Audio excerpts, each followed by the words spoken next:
All praise to the Most High, Ahiah, and his son, Yeshua, the Messiah. Hallelujah.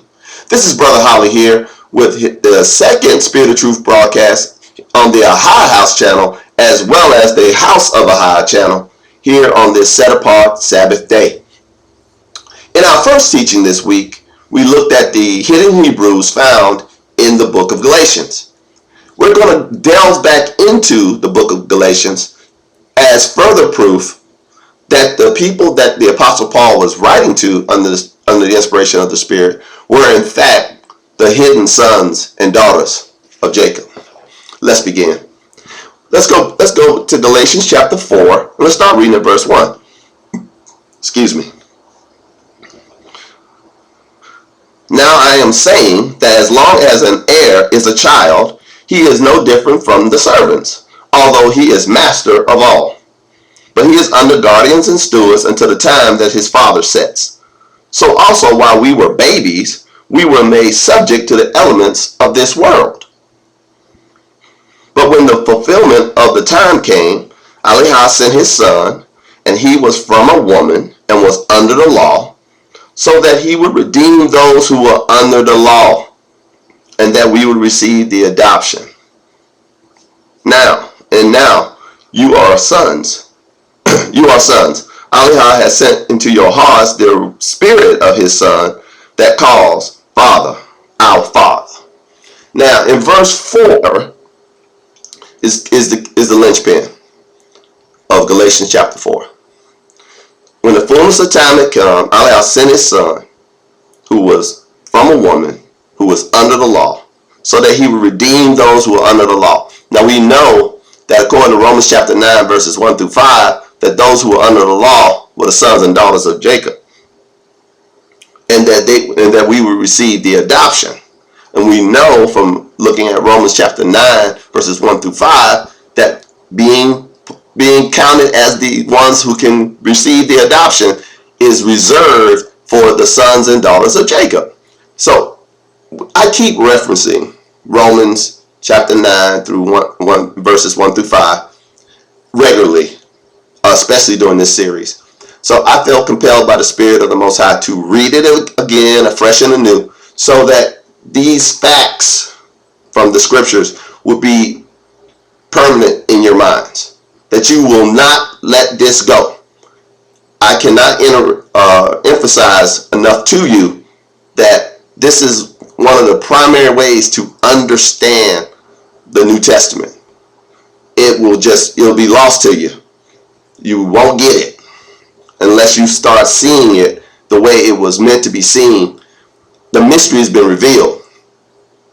And Romans 9, chapter 9, verses 1 through 5 is the revealer of the mystery. It's the key, if you will, to understanding the rest of the New Testament. So let's look at Romans chapter 9, verses 1 through 5. And forgive my sniffling. Romans 9, verse 1. I am speaking with truthfulness in Messiah, and I am not lying. My mind bears witness concerning me by the Spirit of holiness, that I have great sorrow and grief that is from my heart and does not cease.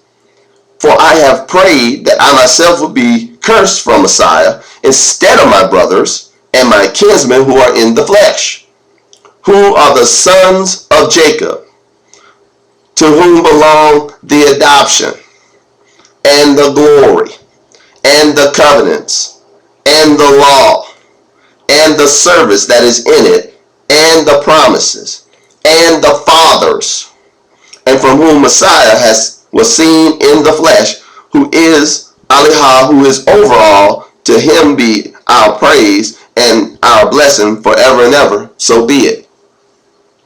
So, when we see in Galatians chapter 4 that Messiah came, made under a woman, made under the law, to redeem those who were under the law. Well, who was under the law? Were Egyptians under the law? Were Canaanites under the law? What about Babylonians? What about Chaldeans? What about Ethiopians? Were they under the law? No, the law, statutes, and commandments were only given to one people, the sons and daughters of Jacob. That was it.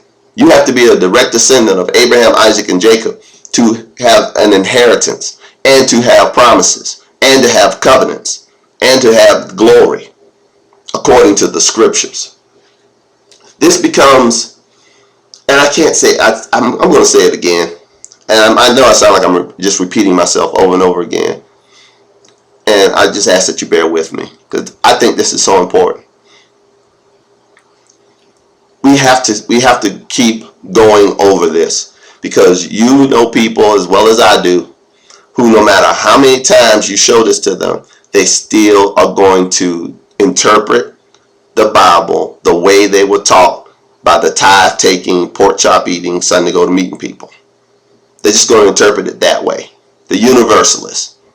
They're going to see world and run with it, even though the scriptures say in 2nd Ezra chapter 7 verse 50 that the Most High made not one world but two, a world of the wicked and a world of the just.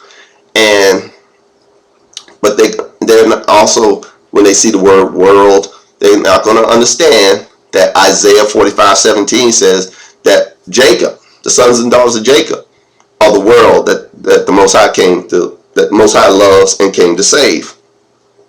So,